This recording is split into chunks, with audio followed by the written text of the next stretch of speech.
3 cylinder महिलांना तर मिळूनच नाही राहिले. ते सिलेंडरचे दाम तर ते जेवढे आहे तेवढेच आहे. तरी पण महिलांचा बजेट बिघडलेलाच आहे. ते घरामध्ये काय करतात काय नाही, कसे ते 2 पैसे वाचवतात यामध्ये त्यांना तर काहीच हे नाही आहे. आता ते कमवतील किती, काय करतील, मुलांसाठी काय खर्च करतील, हे पण सुद्धा त्यांचा महिलांना ते सोचायचं आहे. सिलेंडरचे दाम तर अजूनपर्यंत तर काही कमी झालेलेच नाही आहे. त्यामध्ये सबसिडी जे होती अगोदरची जुनी, ते पण सुद्धा सिलेंडरची सबसिडी देऊन नाही राहिले. कुणाला येतात कुणाला नाही येतात. पण ह्या सरकारने जे काही योजना काढलेली आहे ते पहिले पुराणीच योजना आहे. ही नवीन त्यामध्ये त्यांनी आपल्या नावामध्ये बदल केलेली आहे. त्यामध्ये काहीच गुंजाईश आहे नाही. त्यामध्ये आम्हाला काहीच हे नाही आहे. ते आता जे काही काढलेले आहे गरीब योजना, हे आता लाडली योजना काढलेली आहे, हे पण सुद्धा तेच आहे. माझं नाव संगीता मल्लिक आहे आणि गव्हर्नमेंटनं जे फ्रीमध्ये शिक्षण देत आहे ते शिक्षण न देता जे प्रायव्हेट शाळा आहे त्याच्यामुळे खूप सारी लूट घडत आहे.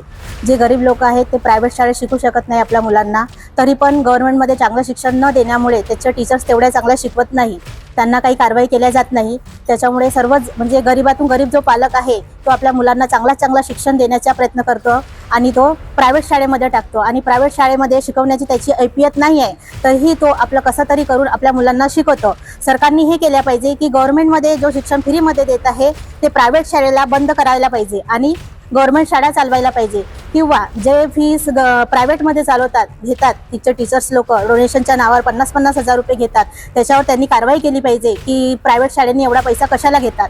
आणि जे मंथली फीस आहे ते सुद्धा खूप जास्त घेतात. जे गरीब लोक शिकवू शकत नाही, एखादा रिक्षा चालवणारा आहे तो आपल्या मुलांना शिकवू शकत नाही, तरी पण तो आपला मुलगा चांगला शिकला पाहिजे, त्यांना इंग्लिश मिडियमचं शिक्षण मिळालं पाहिजे म्हणून तो शिकवतो तिथे. पण पाहत नाही तरी पण शिकवतो. पण गव्हर्नमेंट ह्या प्रायव्हेट शाळेवर का बरं बंधन नाही टाकत, तिथे कारवाई का बरं नाही करत? सर्वात आधी प्रायव्हेट शाळेवर कारवाई केल्या पाहिजे. या तर ते प्रायव्हेट जोही शिक्षण आहे तो पूर्णपणे बंद करून सरकारी शाळा चालवल्या पाहिजे, जेणेकरून गरीबाचा मुलगा आणि गव्हर्नमेंट सर्वंटचा पण मुलगा एकाच शाळेत शिकलेला पाहिजे. आधीचे लोक पण प्रायव्हेट शाळेत गव्हर्नमेंट शाळेत शिकून सुद्धा खूप मोठ्या लेवलवर ऑफिसर बनलेले आहेत आणि प्रायव्हेट शाळेचे मुलं आताही ते खालतच आहेत. तरी पण लोकांचे मुलांना पाहून त्यांना पण आपल्या मुलांना चांगलं शिक्षण देण्याच्या याच्याने ते मोठ्या शाळेत टाकायचा प्रयत्न करतात. मी म्हणते की गव्हर्नमेंट शाळेनी प्रायव्हेट शाळा पूर्ण बंद करून फक्त सरकारी शाळा चालवायला पाहिजे. फ्री न शिक्षण देता, फ्री द्यायचं आहे तर मग बाकीचे लोक तर प्रायव्हेटमध्येच टाकणार ना, कारण त्यांना असं वाटतंय की आपला मुलगा गव्हर्नमेंटमध्ये शिकत आहे म्हणजे यांना बरोबर शिक्षण नाही मिळत आहे, किंवा तो मराठी मीडियममधून शिकेल किंवा लोअर इंग्लिशमध्ये शिकवून तर आपण हायर CBSE पॅटर्न वगैरे देऊ, म्हणून तो तसा शिकवण्याचा प्रयत्न करतो. लाडली बहीण योजना जे तुम्ही काढलेले आहे ते कुठल्या बेसिसवर काढलेलं आहे? MP च्या तर्जवर काढलेलं आहे. तुम्हाला आजच का सुचलं? कारण की आता पुढच्या 2-3 महिन्यामध्ये इलेक्शन आहे, त्या बेसिकवर तुम्ही केलं का? जेव्हा MP मध्ये छत्तीसगडला लाडली बहीण योजना जेव्हा ही निघाली होती योजना, त्यावेळेस तुम्ही झोपलो होते का सरकार? तेव्हा तुम्हाला नाही सुचलं का की महाराष्ट्राच्या जनतेला, महिलांना सुद्धा, बहिणींना सुद्धा 1500 रुपयाची गरज आहे आणि आज 2 महिन्यानंतर इलेक्शन व्हायचं, त्या तर्जवर तुम्ही आता लाडली बहीण योजना काढलाय. तर तुम्हाला तेव्हा नाही आठवलं का की तेव्हा आमच्या महाराष्ट्राच्या ज्या माय बहिणी आहेत, जे गरजू महिला आहेत, त्यांना 1500 रुपयाची दर महिन्याची गरज आहे, तेव्हा तुम्हाला आठवण नव्हती ना? आता तुम्हाला असं कसं एकदम इतक्या लवकर इमिडिएटली 2 महिन्याच्या इलेक्शनामध्ये तुम्हाला असं आठवलं की MP ची योजना आपण नागपुरामध्ये किंवा महाराष्ट्रामध्ये घेऊन या आणि डिक्लेअर करा की 1500 रुपये आम्हाला द्यायचे आहे? हे लाजास्पद गोष्ट आहे.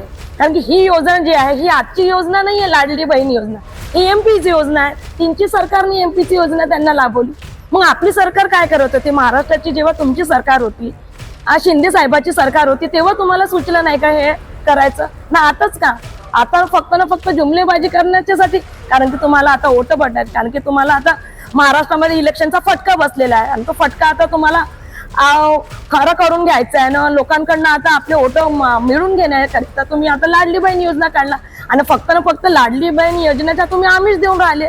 पण ही योजना आताची नाही आहे, ही जुनी योजना आहे. मग जुनी योजना त्याच 2 वर्ष अगोदर जेव्हा MP मध्ये लावली तेव्हाच ती इथे लावायला पाहिजे होता. मग तुम्ही ते न करता आता इलेक्शन 2 महिन्यावर आहे आणि तुम्ही लाडली बहीण योजना काढलेला आहे. तर याचा मी निषेध करते, कारण की मला ही योजना नाही आवडली, कारण की ही योजना जुनी होती. MP सरकारची योजना होती, तुम्ही महाराष्ट्रामध्ये लादून आले. याच्यासाठी लादून आले तुम्ही आमच्यावर, जेणेकरून तुम्हाला एक आमिष भेटलं पाहिजे, पब्लिकला, बायांना आमिष भेटलं पाहिजे. कारण की तुम्हाला आता माहित आहे ना की आता आम्ही इलेक्शन हारलेलो आहोत करून. आता आम्हाला जिंकायचे कसं आहे? तर चलो भाई अभी लाले ते MP की योजना यहाँ लाले ते, हे तुम्हाला अगोदर सूचना नाही? मला सरकारला असं म्हणायचं हे अगोदर सुचायला पाहिजे होतं ना. आता 2 महिन्यावर इलेक्शन आहे आणि तुम्ही लाडली योजना काढलेली आहे.